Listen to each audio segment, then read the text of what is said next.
Hey everybody, how you doing? I'm Andy Vitale, host of My Fight Our War, and it is Tuesday, November the 4th. And it's been a pretty rough day, and had to come on. Had to come on and kind of chit chat a little bit about some things. Um, just let me. I'm going to try to share this out, and so just please give me a second here.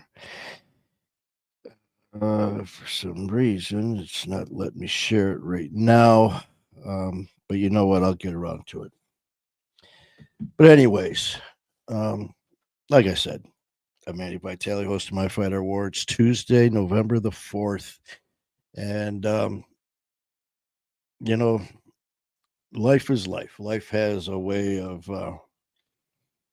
it hits you with a little bit of everything, and good, bad, and ugly. And just to start off with, uh, we have a family member who posted about a loss in his family, his brother. And like I said, I wouldn't be doing anything or saying anything if it wasn't already out there. And, but this person is very near and dear to me, someone who I love very much, respect very much, him and his entire family. And that is Coach Tony Morrissey, who unfortunately lost his brother. And, you know, for those of you who know Coach, who know Tony Morrissey and Mimi, and of course, can't forget my nephews, man, Bo and Jaden and Mason and Rach and Maddie and Casey, the whole family are just amazing people. They give and give and give. Um, and this is a time now where we need to give. We need to give to the Morrissey family. We need to give lots of love, support, prayers at this time. Hey, Tyler, how you doing, brother? Um, it's a very difficult time. Loss is never easy, and we want to say the right thing, but there really isn't. We mean well, and sometimes we just stumble over our words, and sometimes it's just being there is what we need. And also got some news from someone very special and very close that had bad news about a family member's friend who was diagnosed with cancer and is in need of some positive thoughts and prayers as well. So let's just take some time, man, and throw it out there for all of us, for the entire My Fight Our War family, for all of us, all of the family, all of the people in recovery, all the people who are in need, all the people who are hurting, all the people who are in need. Um, and God knows this world that we live in, uh, it's needed right now. It is definitely needed right now. And, I've been busy until just now.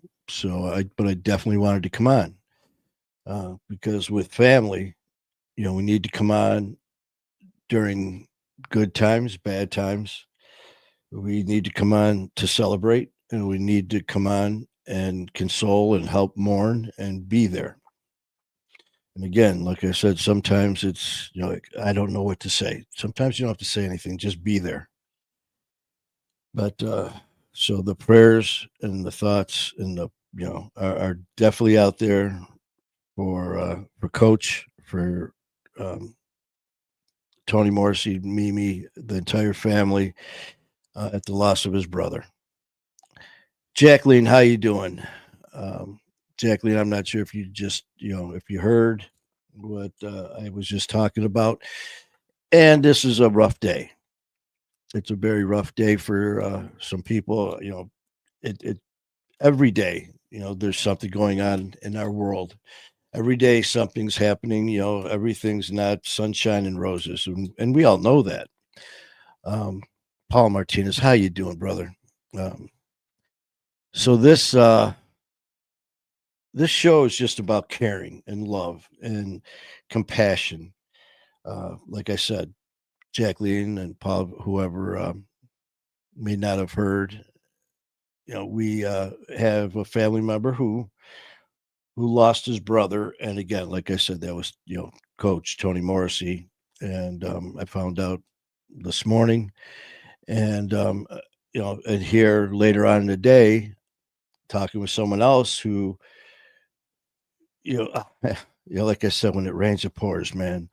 Uh, I found out that her sister's friend, out of the blue, was diagnosed with cancer, and I'm not going to give any names or anything for that because that's not my place.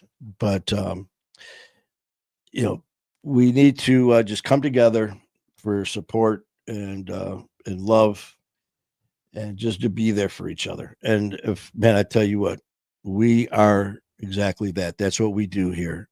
Paul, Tyler, Jacqueline, all of us here at My Fighter War, and I appreciate it so much. And here with our guest last night, how you doing, Christy, Trisha? We definitely need you guys. We need this whole family today. We need it every day, And I'm sorry, I'm sure I'm going to be talking in circles tonight, and I do apologize. It's going to be just me. As you see, there is no OG tonight. OG is a very, very busy girl, and she will not be coming on tonight. Like I said, she's an extremely busy girl. She definitely has her hands full. So you are stuck with just me. Uh, so please bear with me as I go back and forth looking at the comments and stuff.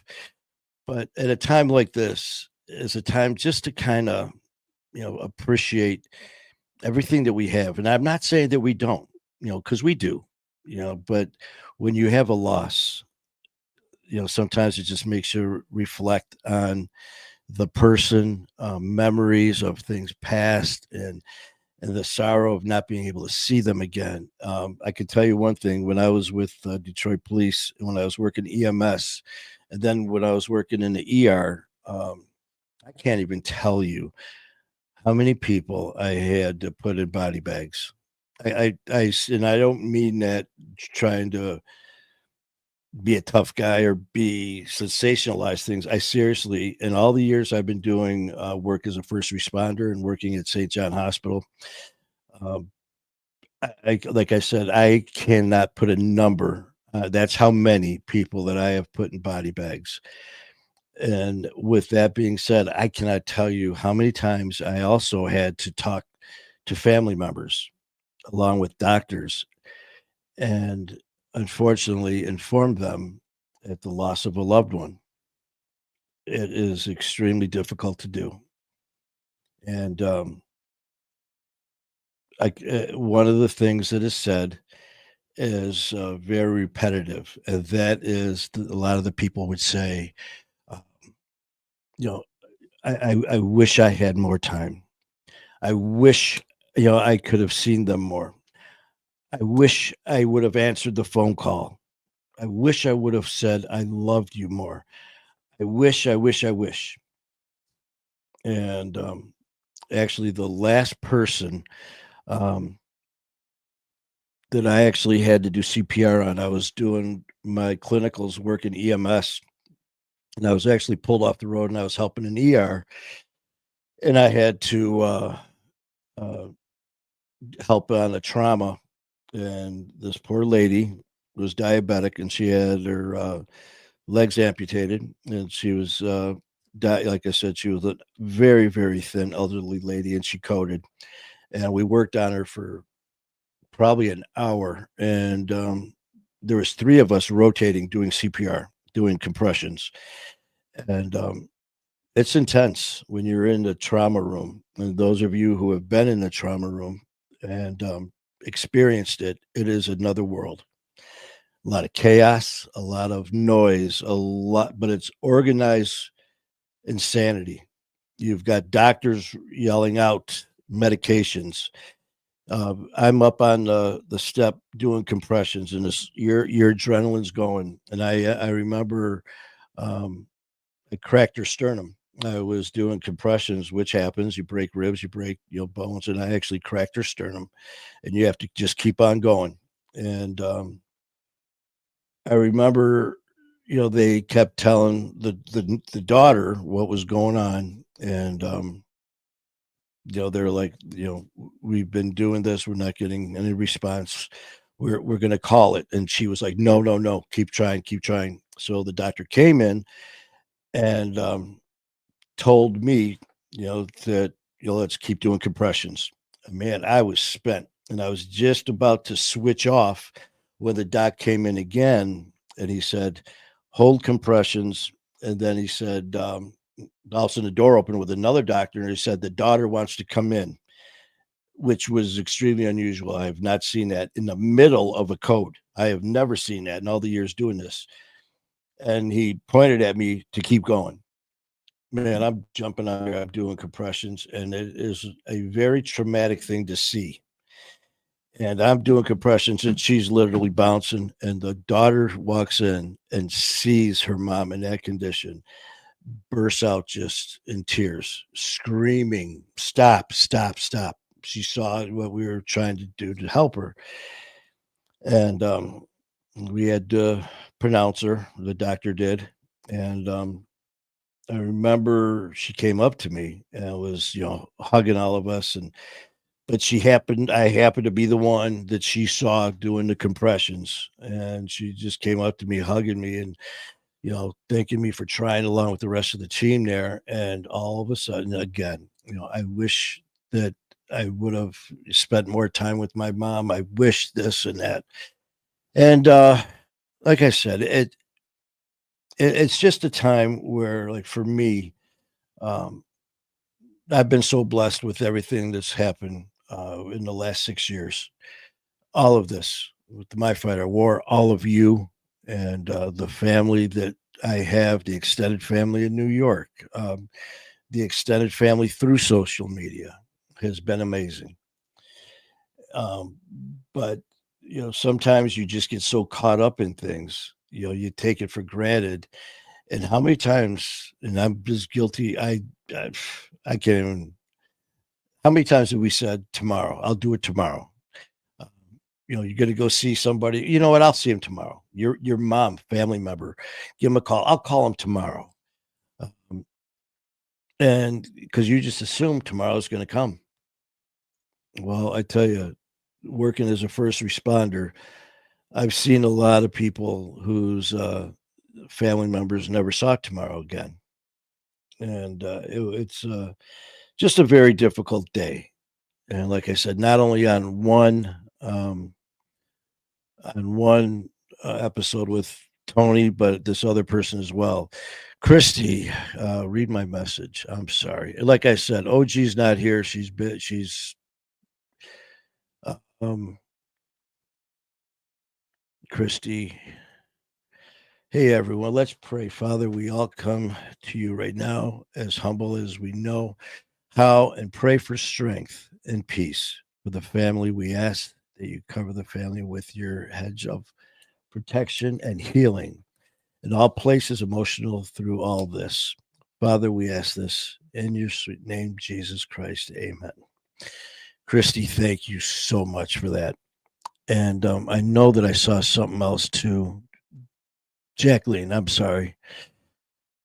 It's been a rough time for our family as well. My 18-year-old is having a hard time right now. She is in jail with a drug sale charge and it's hard being a mom and worried. I pray this is what is needed to help her out of addiction.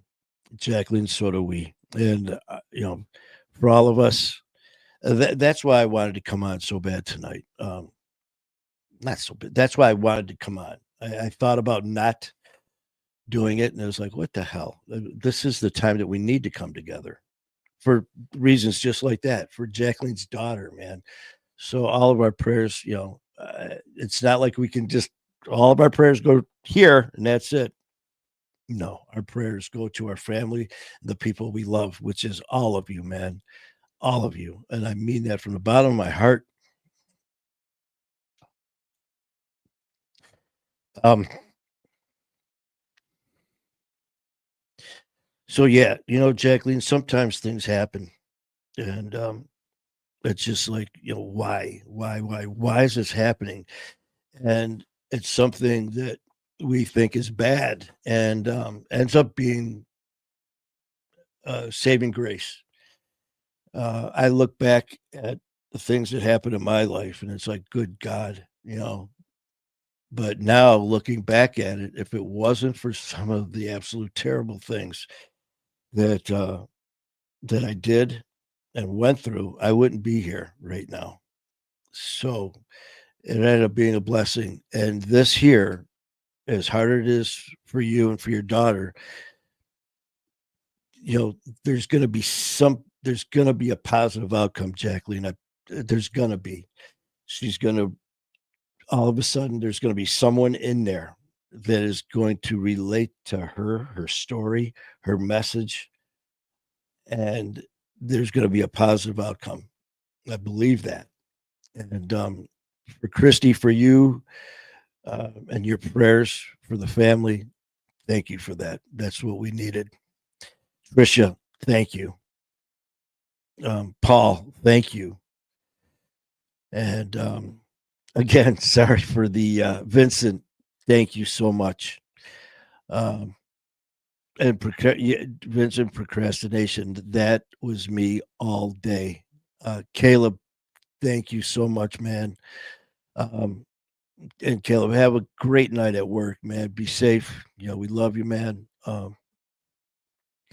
Jacqueline, yes, we love one another, and we are very blessed to have such a caring, loving family. Yes, we are. And to have all of us here is another reason being here. Is why, it was needed for me and for Coach, for this other individual dealing with cancer now. Um, Vincent nailed it again, man. Everything happens for a reason. And in my past, Vincent, and Nicole, I'm going to get to you in 1 second, honey. And I forgot what I was going to say. What was I going to say? I can't remember. So it'll come back to me. Nicole, my dad had a five-way bypass on his heart today. He got all new pipes. He is sedated now, but they'll wake him up tomorrow. Something good always comes. God is always turning mess ups into something good. Yes, yes. And Nicole, thank God that your dad's surgery was a success. You have no, I mean, continued healing for your dad, for you, your family. Again, I can't say it enough. Positive thoughts and prayers for this entire family, for all of us. Um, and Christy, yes, everything went through. I'm going to just put this out there. Everything I went through was a lesson in which I got a blessing out of it. And I believe that as well. I wish I could remember what the heck I was going to say. It'll come back to me. Let's see. Okay. But for me, the procrastination, back to Vincent, man, I was one of those guys that was my crutch, boy. That was my go-to. Yeah, you know what? I'll everything from recovery. You know what? I'm tired of living like this. It was usually because I was so hungover on a bender. Yeah, and that's when I always was at my best of manipulating the story and people. And it was like, you know what? Tomorrow I'm going to change. And for me, tomorrow never came until the day came when I was told that I was going to be dead in 6 weeks. And then that day came. Um, but the thing is, for me, there's so many, there's that one song, Live life like you're dying. I think it's Tim McGraw. And what there's a verse in there, when the doctor came in and said, "You've got so long to live." And there's a verse, it's like, I can't imagine being told that. I was told those exact words. And it was so weird hearing it because when I woke up that morning, I was actually feeling probably the best that I felt that 30 days that I was in the hospital. And in walk the doctors and literally said those words, that verse in that song, and it was, you have less than 6 weeks to live. And what was that feeling like to live life like you're dying? And you talk about a blessing, guys. Here I am, no medication. January 27th is going to be 6 years. So 6 years of sobriety. It's going to be 6 years since I was told by specialists that in hospice that I'm going to be that I'll be dead. And here we are. Nicole, it will just keep chatting. You're right. Um, let's see. We're gonna everyone. I'm not gonna ignore anyone. It may take me a second. Nicole said, if you don't start eating right after this, I'm going to move him in with me. He has been warned. That would be great. You do what you got to do. That's what we do for our loved ones. So God bless you, Nicole. Christy. My dad has been dealing with cancer a little bit over a year, prostate cancer, got on some meds, and he went back last week, and the doctor said it moved into his chest. Well, he went back this morning. They can't find any cancer, so prayers do work. God's grace. That is great news, Christy. And we are going to continue to pray for all of us. And still rolling like the Energizer Bunny. Vincent, so true. 6 years later. But you guys are just absolutely amazing. And, it was so weird today. Like I said, hearing that news about Tony's brother and then hearing the other news about this person's sister's friend. Um, all of a sudden, it was like a slideshow, man, was happening in my head. When I say that uh, I can't even count how many people I put in body bags, it's not trying to brag to be, all that, because it's a terrible thing to do. And all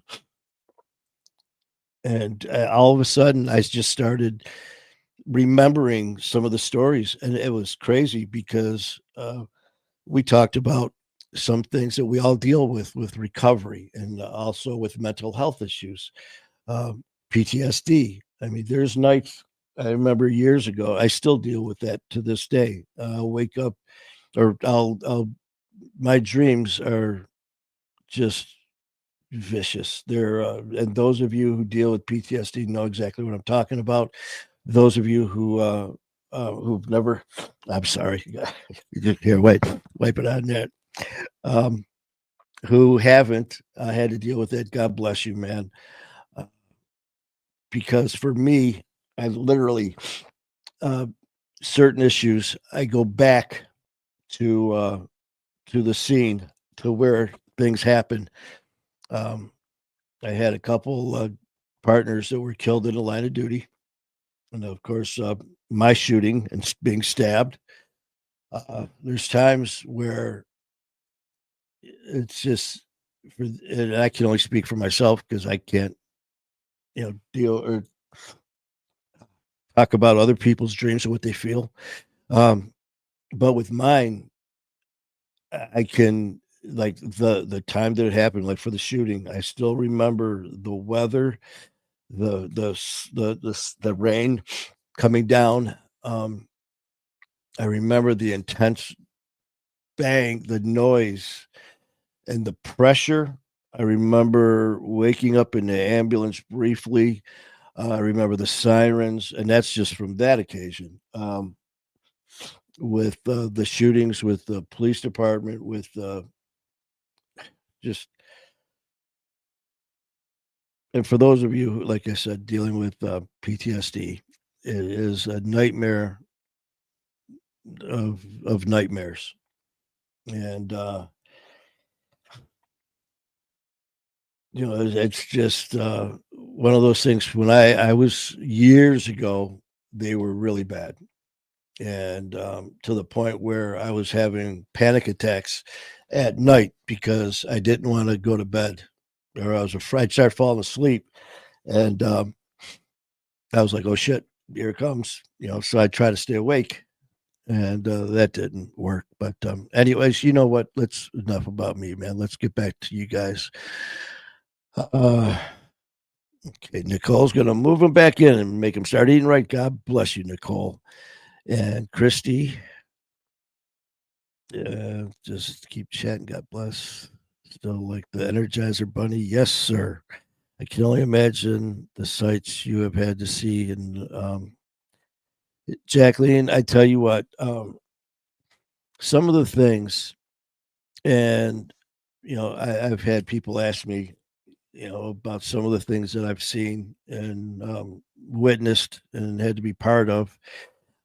I pretty much, when I started doing this, I said I was gonna um, lay down a line, man. I was gonna just, you know, open myself up and get those skeletons and throw them out here. And for the most part, I've done that. Some things I can't talk about. Some things I won't talk about ever. And but yeah, some of the sites and some of the things that you see uh, doing that, and not only that, but some of the things, like I said, with different situations that I was involved in.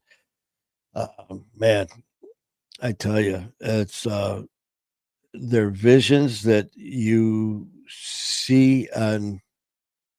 Well, I mean, I still remember one of the first times I had to go to the morgue. And Nicole, I swear I'm going to go through these, man. I will. Just like I said, without OG here, she's busy, so you're stuck with me. Sheila, I had surgery last Friday. Sheila, you know what? I don't remember you saying anything about that. And if you did, I'm very sorry that we didn't mention it. But definitely thoughts and prayers to the amazing Sheila. I hope you're feeling better, man. Um, and I'm going to catch up here. I was losing it, man. Nicole, anxiety, and I'm working on my cholesterol. I stopped taking my anxiety meds going on 2 weeks. I take them only as needed now. Today was one of those days. My baby's cousin is going through it. It seems she wants everyone to feel bad for her, but doesn't want to get better. It gave me a headache. I need prayer for her. You got it. To change her way of thinking because she won't do it on her own. That makes me want to slap her. I tell you what. And you know what, honey? That how many times, man, that's you just described probably most of us where it just people that loved us and love us so much were at wit's end trying to help us. And we were just like, you know, we weren't ready. And it was just like, how can you not be ready? You're at death's door here. And then again with the procrastination, Vincent, tomorrow. I was the king of tomorrows, man. And that's one reason, you guys, that I keep this. And this is, the thing that I wrote, My Fight Our War, Join Our Pack, You'll Never Be Alone, 3 years ago. And I wrote it and I kept it. I gotta do what Amber said, keep it, I gotta frame it. But not only did I do that because I said I was going to start a social media family support group, family to be there and all this stuff. And I was full of piss and vinegar, ready, and I'm going to do it. And all of a sudden, I had this kind of flashbacks, which just went along with everything I've done in the past, which was, I'm going to do this tomorrow. I was like, oh shit. So in my bedroom, I've got a cross, and I've taken pictures of it. That night, I wrote My Fight or War, and I wrote Manny Vitale, and I wrote Gunner, which is my biker name, and I stuck it on the cross because I wanted it to be the last thing I saw before I went to bed and the first thing I saw when I woke up. And that next morning, sure as shit, I woke up and I was just like, well, you talk a good game. So, and I looked up and there it was, stuck on the cross. And here we are 3 years later. January the 9th will be 3 years for us. Let's see. What did I miss? We all dealt with situations, and when you're in the beat, when you're on the beat, God was protecting you to keep you here. So true, brother. So, so true. You know, and for me, as you guys can tell by what I say and my post, my faith is everything, man. In the past, it was like, you can't have one without the other. And when I say that, I'm talking about belief and faith. If you believe, you have to have faith. If you have faith, you believe. And I remember someone saying that to me one time. And I said, yeah, I do. And we were talking about certain things about faith and then believing in certain things. And I go, well, I don't know about that. And all of a sudden he goes, well, you can't have one without the other, man. If you are saying that you have faith, but yet you don't believe in this particular thing we're talking about, that's not true. And I didn't even think about it. And it was like, once again, me doing a lot of this shit. And I had to let go, just like that saying that my mom sends me in the morning. Every morning she sends me morning prayers and throughout the day, and let go, let God. And if you really believe and again, I will never push my religion on anyone. I was born and raised Catholic, and that's my belief. Whatever anyone else's is, God bless you. As long as you have your faith, that's all that matters. And I don't care what it is, just as long as you have that to hold on to and believe in, it's so important. And for the longest time, I didn't. I just thought I did. And I remember having to let go, and that was terrifying for me. Uh, Let go. I have to be in control of everything. But for me to sit there and say, I have faith and I believe, I can't control everything. I can't control I can control what I can control, and that's it. Everything else is up to the big man. And I tell you, um, I remember when I first started, you know, practicing what I preach, boy, like I said, I remember talking to some people one time in an interview, and here I am talking about, you need to do this and this, or not need to, but this is what helped me. And I remember the person said, man, is this why your personality or your outgoing is upbeat and your motivation and all that is very positive? But yet certain things would happen in my life. And it was just like, when the cameras are off and stuff, you know, yeah, like I've said many times, I'm still the same asshole. But there's been times where it's just like I've been sitting there and kind of really, you know, testing myself. I think, it's just like, is this? Do I really have as much faith as as I need to have? And am I praying right? Is my faith and belief is all it should be? And because in the past I had to be in control, man, and just letting go, like my ma said with her prayers, let go, let God, have faith and believe. And something like today happens, and I try to make sense of it. Sometimes you can't. You can't make sense of it. And, for me, it was like, why? In the past, like Jerry, those of you who know my story, my brother Jerry, my best friend, the one who died in my arms. I literally crawled in his hospital bed, held on to him as he died in my arms from drinking. Kidneys, liver, and pancreas all shut down. Sound familiar? The exact same thing as me. And I remember thinking, he is such a good person. Why him? Why am I here? He's not. And then trying to make sense of it. I can't. It's not up to me to make sense of it. And that's the part that I'm working on, and I will never stop working on it, because I know, like Vincent and all of you guys, uh, it's his will.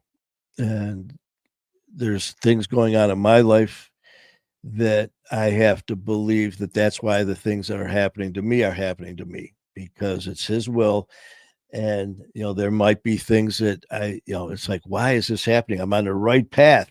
Things are going the right way. Then all of a sudden, bam, it's like a roadblock gets slammed in the face. It's like, where'd that come from? I'm doing what I'm supposed to be doing. I'm listening to you, man. Now what? You threw this fork in the road. What do I do? Why? And it's like, yeah, things are going good. But if I go this way, things are starting to, go a little off kilter. Things are getting a little twisted. For now, see, stay on that course that God gave me, and there's something even better down the road. That's what my belief is now. So, yeah, there's some rough times, but past those rough times are going to build me to be a better person, a stronger person, a kinder person, and that's what I believe now. And so that's what I'm going for. What did I miss? What didn't I miss? uh,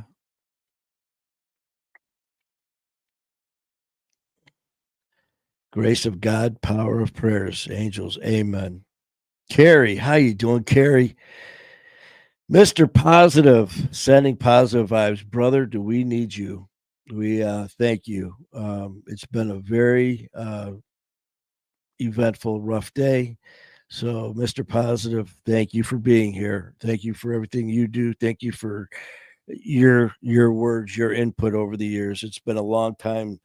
I still remember way back all of a sudden hearing you, and now here you are on our show here. So that means a lot to me, and I definitely appreciate it. We just got to get you on this show so you can be on here with us. But thank you, man, and I really mean that. And God bless you. Um, and Ebeth Charles, I'm glad you're here, man. It's been a rough day. I'm not sure what you heard and didn't hear. Um, but I have someone very close who lost their brother, and then someone else whose sister was diagnosed with cancer. And it's just been a rough day. And this amazing family has risen to the occasion just to be as amazing as they are. So I'm very glad that you're here as well. Very fitting. Love your brother, and we need to connect. Definitely need to talk. Uh, Father Ernie, new page. I, was it good? Whatever you like to post, please do. To let people know what's going on and all that good stuff, or not, that's fine. But I can definitely say for me, I'm very glad you're here. Um,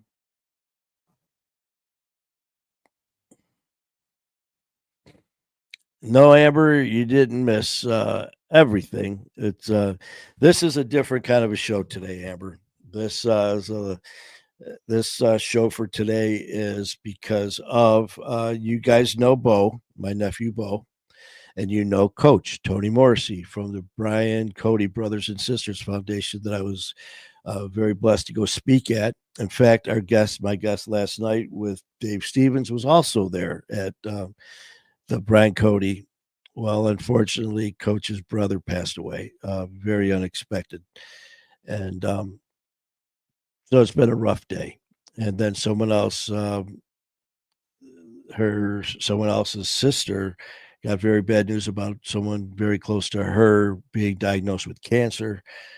So it's just been a very rough day. So we're just here for love and support and prayers. Um, so Amber, we're glad you are here.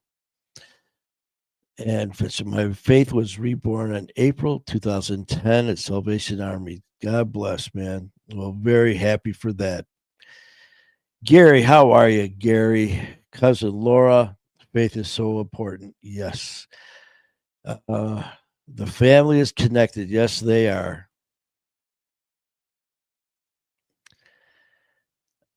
Yep. No, Amber, no OG. She, like I said, OG's very busy. She's got her hands full. So it's you're stuck with just me. So sorry. I'm doing my best. Um, to surrender is faith, to want the change, to live in faith. Amen. Jacqueline, Coach Tony lost his brother today, so we are all prayers for Coach and the family, for everyone in general that needs them today. It's a tough time for many, showing our support and love for all. Jacqueline, you just summed it up, honey. You just summed it up. Um, and yeah, man, I can definitely say our faith has been tested, man, for all of us and what we have gone through in our lives. Man, you talk about the ultimate test, but not only us, our family and friends and people who care about us, man, what they've gone through as people who trying to help. You talk about being blindsided. I can't even tell you how many stories and how many shows I've had where people will come on who are the mother, father, brother, sister, husband, wife, whatever it is, of a person dealing with addiction. And they're like, Manny, I had no idea until it was too late. I could see these subtle changes. And then also it's like, bam. And, you know, I know in some cases, like they say, some bridges can't be rebuilt. And, uh, you know, all of us that have dealt with this, evil known as addiction, man, and just, whatever else happens in our lives, we've had situations where we've lost contact with family and friends. Um, I've got someone close to me that I no longer talk to, and he was my brother, man. My brother Jay. I miss him terribly, but you know, he made a choice that he was done. We were connected at the hip for shit 40 years, 30 plus 35, 40 years, man, inseparable. And he was just like, nope, done. And even now, after all these years of being sober and everything, the changes that I've made, I've reached out to him more than once, and I don't blame him. I mean, that's on me. Um, I do regret it because I did make a comment one time that unfortunately, the next time that we do meet again, we'll be at um, one of us will be at the other's funeral, and that's sad. But life goes on. Amber, thank you. I appreciate that. I really do. Nicole, it's okay not to make sense of it. They're they're to some they're on to something better and get to go before we do. Amen again. Yes, liquor is not your friend. Man, that is definitely the truth. Um,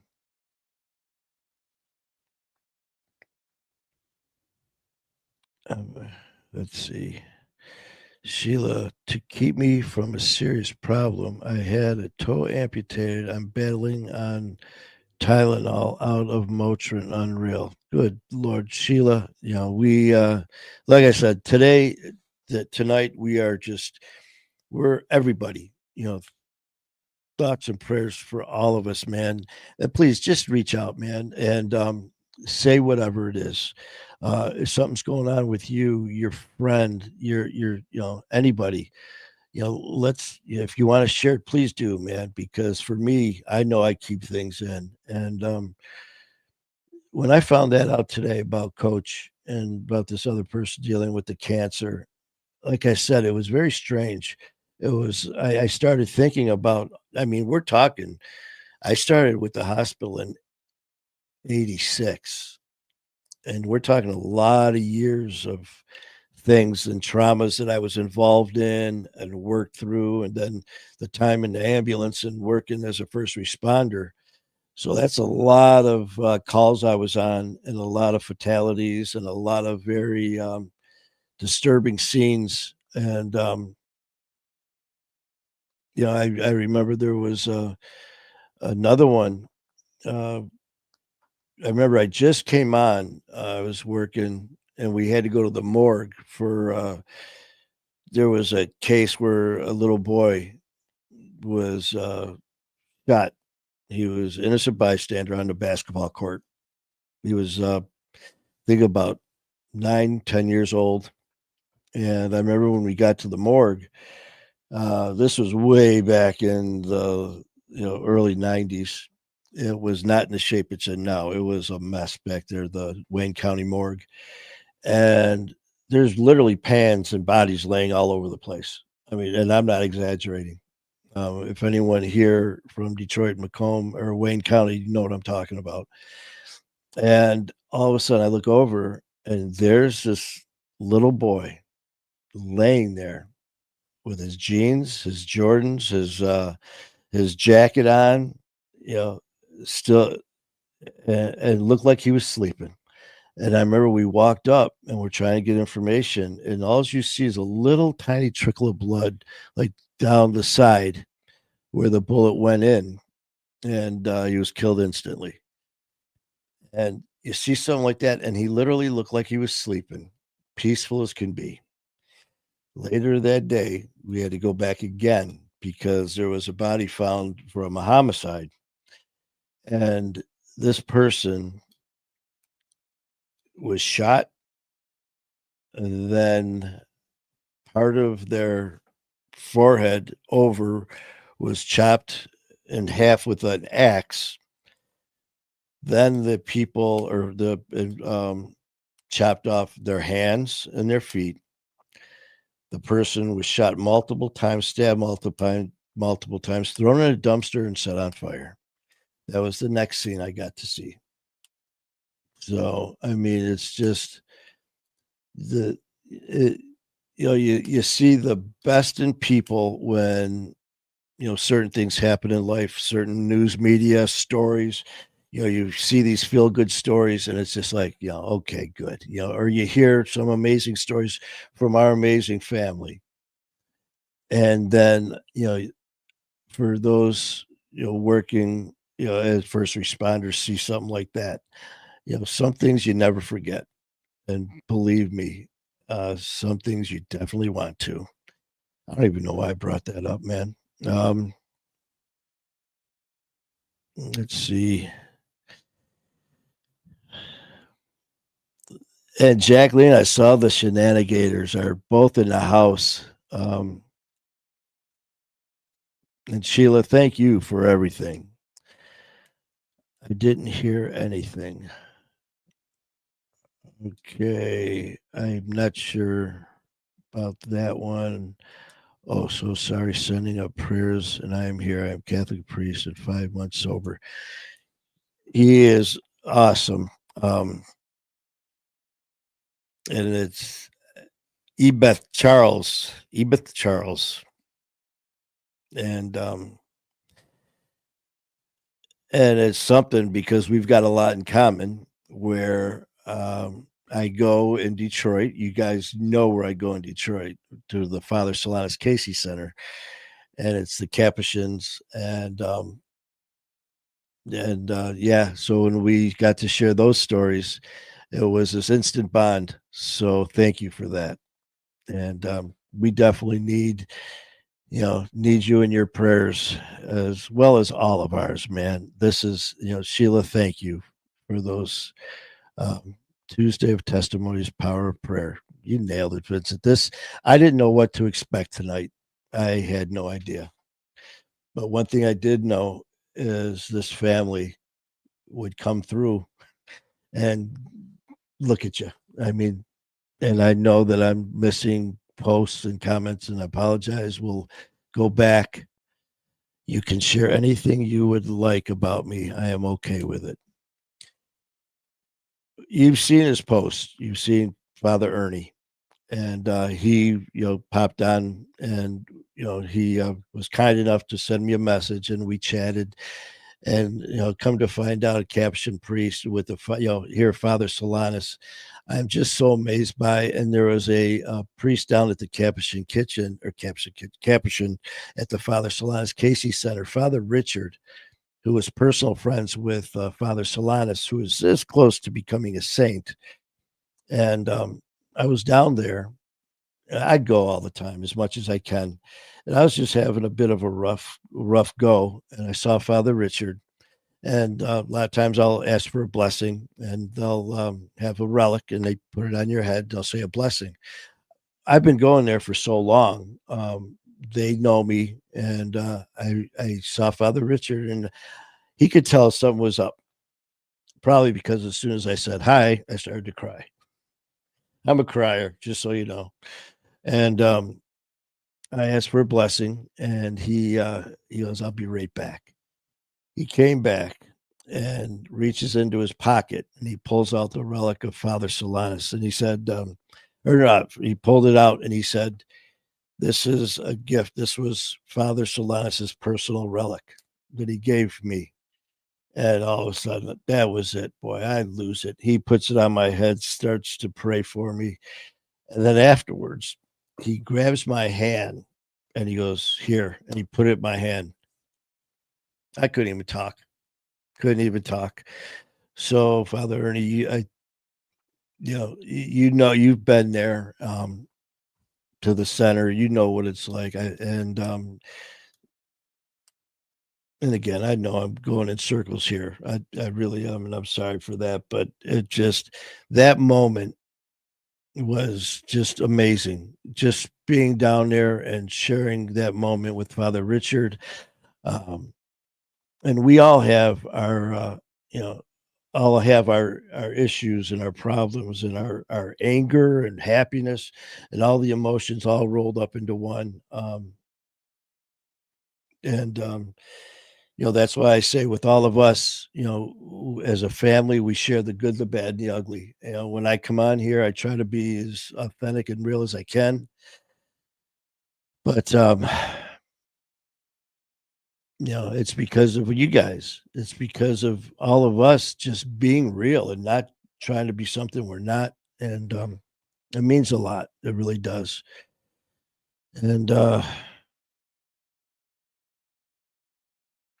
addiction is evil as well as liquor. Man, yes, it is. Hugs, Manny. Well, thank you, Amber, and hugs are right back for all of you guys. All of you, man. Amber, just go back and see us again, honey. Father, I see now that liquor was slowly killing me. Just found an empty bottle the other day tucked in a drawer I had forgotten about. I have no idea when I put it there, but when I found it, it's this deep sadness hit me and frustration about the poison it was doing to me. Man, yes. I mean, that is unbelievable. I remember, you know, you would see movies about people dealing with addiction that would be hiding bottles around their house. I remember watching some of these movies and kind of just going, "Oh, come on." First of all, why would you hide them? It's legal. I mean, it's not like it's heroin or meth. I mean, it's liquor. It's alcohol. It's liquor and stuff. Boy, you know, fast forward a few years, and like Father said, the things that we stoop to that you never in a million years thought you would. that's like you said, I love it too because the one common word that we associate with addiction is evil, and it is as evil as it comes. But as evil as it is, it cannot compete with all of us. As evil as it is, it cannot beat the love and faith and compassion and determination and loyalty that we have for each other. And that will win every time. Jeremy Ross, how are you, sir? Good to see you. Uh, Jacqueline summoned me tonight. Well, I'm glad she did. Um, and Father Bernard, Ernie, thank you.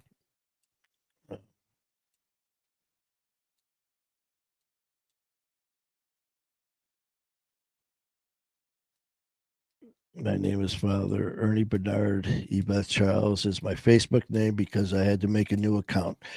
Well, okay, there you go. That's who it is, and he is just an amazing person. Um, with all of us, it as far as our walk of life and our stories, when it comes down to it, man, when I talk to somebody, it doesn't matter to me if you're a CEO, if you're a janitor, if someone with a record or if you're a circuit court judge. It doesn't matter to me, because who am I to judge after all the things that I've done in life? There's only one judge, and for me, and I got to remember that and live with it to be the best I can be, and that's what I'm going to do. Tracy said, I'd like to visit the Capuchin Kitchen. I grew up Catholic also. Father Solanas was a favorite of my mom's. Hugs to everyone, especially you, Manny. Thank you, Tracy. Tracy, that place is so very special to me. My anchor, there's in the church, in the very back, there's a tree with leaves. Hundreds and hundreds and hundreds of leaves with people's names who are uh, members of, I don't remember what it's called, but from way back. And my anchor's name, Gertrude Hildebrandt, was put on one of those leaves and put on that tree. I mean, we're talking back in the 60s, late 50s. And there's unbelievable. I went there as on Wednesdays, they have a healing mass. And my dad was diagnosed with ALS. Unfortunately, he lost that battle in 2018, and my dad passed. But we would go down on Wednesdays for the healing mass, and I remember going there, and I remember seeing the tree. And my mom told me that somewhere in that all of that is Anchor's name. And I walked over there, and I said, "I'm going to find it." And she goes, "You're going to be here all day." And I said, "I'm going to find it."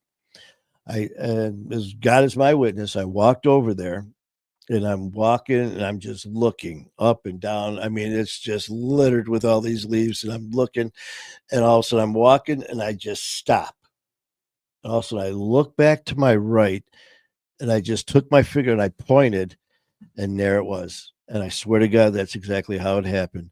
I left my finger there, and I was just like, there. Of course, the waterworks came, and I, got my mom's attention. She came over and she couldn't believe it.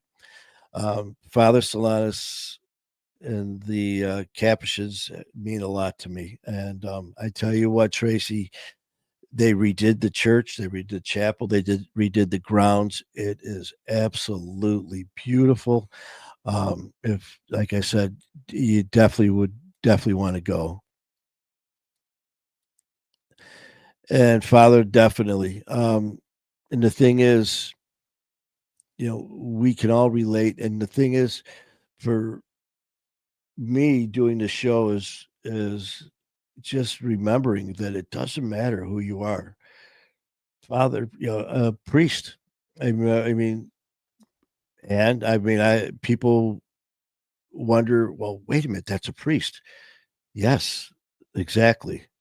And that is the evil addiction when it can enter into a priest, just like it can enter into me and anyone else. And, but just as Father and just as all of us, with the strength that we have, the inner strength that we have, that we can believe. Once we start believing in ourselves, and this is just me, um, once we get that belief, we're unstoppable. I mean, just unstoppable. And then for me, once I was able to, as my, that prayer, let go, let God, knowing that the next battle that comes my way, I'm going to win. I may not come out unscathed, but I'm going to win. In the past, it was like I didn't care if I won, lost, whatever. It didn't matter. Now it matters. Now every day matters. Believe me, I get frustrated still, but hey, I'm still me, you know. But I'm me with a purpose now, and it's thanks to this family. Uh, um, God, that. Hey, Leroy, how you doing, brother? Leroy, you're stuck with me, brother. OG busy. That's right, cousin. Laura and Tony got to come down and see the Father Silas Casey Center, and it was absolutely a great time. Let's see. I'm trying to go back now, and Sheila, definitely thoughts and prayers for you, honey. I mean, you know that, today and always. Love you, Trisha. And Father Ernie, thank you for sharing. Thank you so much for that. It means a lot. Amber, thank you for being here. The Suicide Registry Organization, thank you for support. And God bless you for what you do. Jeremy Ross, always good to see you, brother. Um, Sheila, no one should be starving in this world at this age. And, our thoughts and prayers are with you. You know that, Sheila. Sheila with the golden voice. He has an absolutely beautiful voice. And I was privileged to hear that, along with another family member of ours, Tony Cottrell, who actually sang me happy birthday. So, Amber, we love you very much. Uh, and unfortunately, had no Sheila was talking about her sister and her brother with no contact. Very sorry for that, Sheila.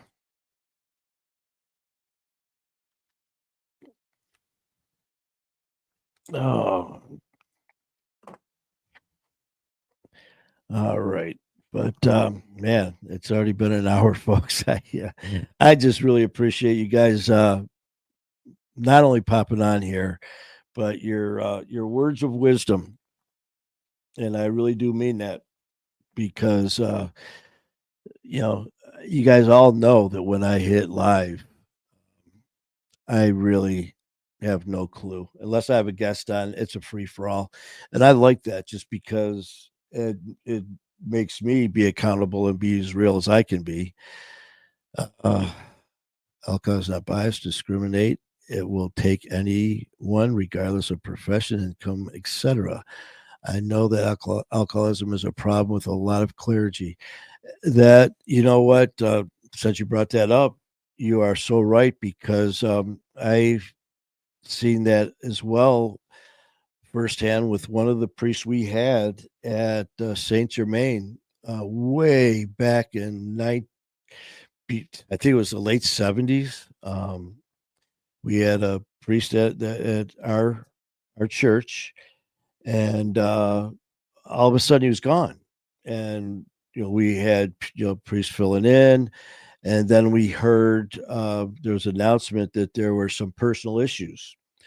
Well, more time went and passed, and we found out that he unfortunately did have some issues with alcohol, and unfortunately for For him, it actually ended up taking his life. So it doesn't matter who you are, but what does matter is you are never alone, never alone. And Leroy, how you doing, man? It's a kind of a somber night, Leroy. We've kind of been sharing stories with each other, supporting each other. Leroy, I don't think you've ever met him, but you may have heard me talk about Coach Tony Morrissey. Unfortunately, lost his brother. And at the same time, later on in the day, I get information that someone else's sister got very bad news about a loved one diagnosed with cancer. And it was just the floodgates opened. And it was just like, geez. So here we are, loving, supporting each other. And I tell you what, that's exactly what you guys are doing. And it means the world. And I do apologize if I know I've missed quite a few, um, but I tried to get them as I was going as far as the comments. But just please know that they all mean so much. And even though I missed them, I know other people who are on here watching and responding as well. So hey, it looked like I did pretty good. But